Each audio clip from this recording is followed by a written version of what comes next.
চাকরি প্রত্যাশী ভাই ও বোনেরা, আপনারা যারা পরীক্ষা দিবেন আপনাদের পরীক্ষাটি এমসিকিউ হবে। আজকে একটি এমসিকিউ পরীক্ষার প্রশ্ন প্যাটার্ন নিয়ে এসেছি। ইনশাল্লাহ এই প্যাটার্ন থেকে 25 থেকে 30 নাম্বার অনায়াসে কমন পাবেন। শুধু কষ্ট করে সম্পূর্ণ ভিডিওটা দেখেন, আপনি পরীক্ষায় পাস করতে পারবেন। আপনাদের পরীক্ষাটি এমসিকিউ হবে। এমসিকিউ পরীক্ষার প্রশ্ন প্যাটার্ন যেমন থাকবে সেম প্যাটার্নে আমরা একটি চূড়ান্ত সাজেশন তৈরি করেছি, একদম শর্ট করে, একদম স্পেশাল একটি শর্ট চূড়ান্ত সাজেশন তৈরি করা হয়েছে। শুধু আপনাদের কথা বিবেচনা করে কোন কোন টপিক কোন কোন বিষয়গুলো থেকে পড়তে হয় আপনারা কিন্তু অনেকেই জানেন না। তার জন্য আপনাদের কথা চিন্তা ভাবনা করে একদম শর্ট করে একটি চূড়ান্ত সাজেশন তৈরি করা হয়েছে। সাজেশনটি নিতে স্ক্রিনে দেওয়া হোয়াটসঅ্যাপ নাম্বার রয়েছে, ইমো নাম্বার রয়েছে, দুটোর মধ্যে যে কোনো একটি মেসেজ করে সাজেশনটি সংগ্রহ করুন। সাজেশনের মূল্য 100 টাকা। আমি অবশ্যই বলি প্রত্যেকে আমাদের সাজেশনটি সংগ্রহ করবেন, ইনশাল্লাহ আপনারা পরীক্ষায় পাশ করে যাবেন। পরীক্ষার প্রশ্ন প্যাটার্নটা যেমনভাবে দেয়া থাকবে সেম প্যাটার্নে আমাদের সাজেশনটি রচিত। ইনশাল্লাহ আমি আশা করি 100% কমন পাবেন। শুধু আমাদের সাজেশনটি পরীক্ষা দিতে গেলে আপনি উত্তীর্ণ হয়ে যাবেন। আমি মূল কথায় চলে আসি। এমসিকিউ পরীক্ষাটা কি এটা আগে বুঝতে হবে। এখানে যেমন দেয়া আছে নিচের কোন বানানটি সঠিক, নিচের কোন বানানটি সঠিক। দেখেন এখানে 4টা অপশন দেয়া থাকবে, যে অপশনটা সঠিক। যেমন মনে করেন খ নাম্বার অপশনটা সঠিক, আপনারা খ নাম্বার অপশনটা বরাট করলে একটি নাম্বার পেয়ে যাবেন। এমনভাবে কিন্তু আপনাদের পরীক্ষা থাকবে। আমার কথা বুঝতে পেরেছেন? যেমন এখানে প্রথমে রয়েছে নিচের কোন বানানটি সঠিক। এখানে কিন্তু 4টা অপশনে কিন্তু হুবহু মিল রাখে তারা। হ্যাঁ, তার মধ্যে যে বানানটা সঠিক এটা কিন্তু আপনার বরাট করতে হবে। তারপরে রয়েছে সন্ধি বিচ্ছেদ। সন্ধি বিচ্ছেদ থেকে এমসিকিউ পরীক্ষা বলেন 1 নাম্বার থাকবে। তারপরে রয়েছে সমার্থক শব্দ থেকে একটি মার্ক থাকবে। কাজী নজরুল ইসলামের উপন্যাস কোনটি? নিচের এখানে কয়েকটা উপন্যাসের নাম দিয়ে দিবে। ধরেন বলবে যে কাজী নজরুল ইসলামের উপন্যাস কোনটি। হ্যাঁ, এখানে সঠিক উত্তর হচ্ছে আলেয়া। সাজের মায়া কবিতাটির রচয়িতা কে? সঠিক উত্তর হচ্ছে বেগম সুফিয়া কামাল। খুবই গুরুত্বপূর্ণ একটি প্রশ্ন উত্তর কিন্তু। শুদ্ধ বানান কোনটি? শুদ্ধ বানান কোনটি? গুরুজনে ভক্তি করে, এখানে গুরুজনে কোন কারক? কারক থেকে অবশ্যই প্রশ্ন থাকে, যে কোনো পরীক্ষায় বলেন। তারপরে সমাজ থেকে প্রশ্ন থাকবে। হ্যাঁ, 10 নম্বরে রয়েছে নিচের কোনটি নিত্য পুরুষবাচক শব্দ? তাই বলি অবশ্যই আমাদের চ্যানেলটি সাবস্ক্রাইব ও পেজটি ফলো দিয়ে রাখবেন। কেন? পরীক্ষার নোটিশ, পরীক্ষার রেজাল্ট, পরীক্ষার প্রশ্ন সমাধান, যাবতীয় সকল তথ্য সবার আগে আমরা ভিডিও আপলোড দিয়ে রাখি। আপনি যদি চ্যানেলটি সাবস্ক্রাইব, পেজটি ফলো দিয়ে রাখেন, সবার আগে চলে যাবে আপনার কাছে নোটিফিকেশন।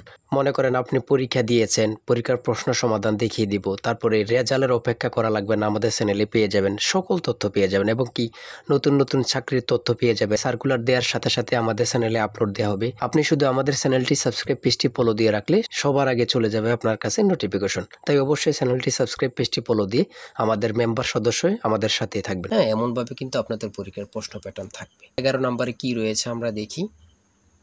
11 নম্বরে রয়েছে উজানের কই বাগধারাটির অর্থ কি? অর্থাৎ বাগধারা থেকে আপনাদের একটি প্রশ্ন থাকবে।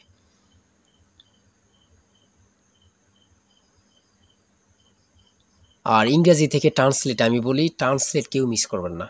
ট্রান্সলেট, তারপরে নাউন থেকে, তারপরে প্রিপোজিশন থেকে, তারপরে বিভিন্ন ধরনের নাউন থেকে কিন্তু প্রশ্ন থাকবে। যেমন কেটল, এটা কি common noun, abstract noun, collective noun নাকি প্রপার নাউন? এমন ধরনের কিন্তু প্রশ্ন থাকবে ভাই, এটা কিন্তু বুঝতে হবে।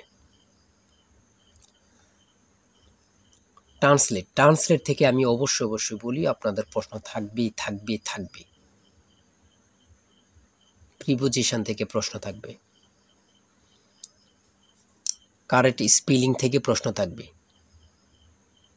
যেমন অঙ্ক থেকে দিয়েছে দুইটি সংখ্যা গসাগু 15 এবং লসাগু 90, একটি সংখ্যা 30 হলে অপর সংখ্যাটি কত? এই অঙ্কটা কিন্তু বিসিএসও আসছে। হ্যাঁ, এই অঙ্কটা কিন্তু প্রচুর পরীক্ষায় থাকে, অনেক পরীক্ষায় থাকে। দাঁড়ার অঙ্ক থেকে অবশ্যই থাকবে, একটি মার্ক কিন্তু দাঁড়ার অঙ্ক থেকে আপনাদের থাকবে। সহজ কিন্তু একদম। ফুরক কোণ, সম্পূরক কোণ এগুলা থেকে থাকবে। মান নির্ণয় থেকে থাকবে। 1 মিটার সমান কত ইঞ্চি? অনেকে কি করে জানেন? 39.37 ইঞ্চি, এটা সঠিক উত্তর।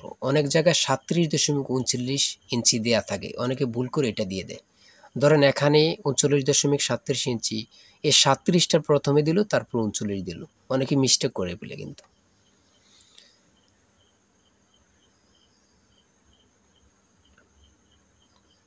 প্রশ্নগুলো কিন্তু একদম ইজি আসবে। হ্যাঁ, কিন্তু আপনারা সকলেই কিন্তু ভালো বোঝেন, একটা সহজ গাইডলাইন সাজেশন পান না বলেই কিন্তু আপনারা ভালোভাবে প্রিপারেশনটা মজবুত করতে পারেন না।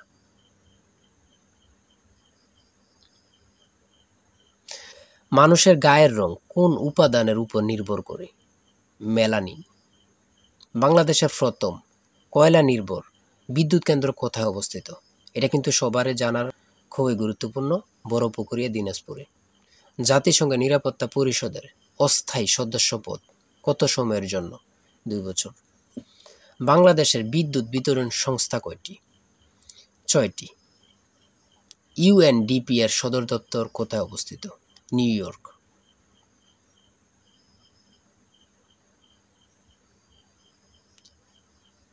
ইসরায়েলের আইনসভার নাম কি? এটা কিন্তু আসতে পারে, কারণ ইসরায়েল সব সময় কিন্তু ভাইরালের মতন হয়ে থাকে আমাদের মুসলমানদের জন্য।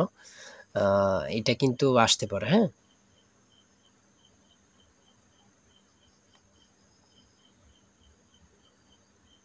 59 নম্বরে রয়েছে গণতান্ত্রিক মূল্যবোধের ভিত্তি কোনটি? উদারতাবাদ। সর্বশেষ রয়েছে 60 নম্বরে সুপ্রিম কোড হলো একটি কোড অব রেকর্ড। এ কথা উল্লেখ আছে কোন সংবিধানে? 108 নং অনুচ্ছেদে কিন্তু উল্লেখ রয়েছে। এতটুকুই, ঠিক আছে। এমসিকিউ পরীক্ষা মানে এতটুকুই। আমি অবশ্যই বলি, প্রত্যেকে আমাদের সাজেশনটি সংগ্রহ করবেন, একজনও মিস করবেন না। আমি বলি যারা আমাদের এই ভিডিওটি দেখতেছেন একজনও মিস করবেন না, প্রত্যেকে সংগ্রহ করে A to Z পড়ে যাবেন, আপনাদেরকে কেউ আটকে রাখতে পারবে না। আর আমাদের চ্যানেলটি সাবস্ক্রাইব করে রাখবেন, পরবর্তী আরেকটি প্রশ্ন আপডেট দিলে কিন্তু চলে যাবে আপনার কাছে নোটিফিকেশন। আর আপনার যে কোনো তথ্য জানতে কমেন্টে লিখুন। সবাই ভালো থাকবেন, সুস্থ থাকবেন, আল্লাহ হাফেজ।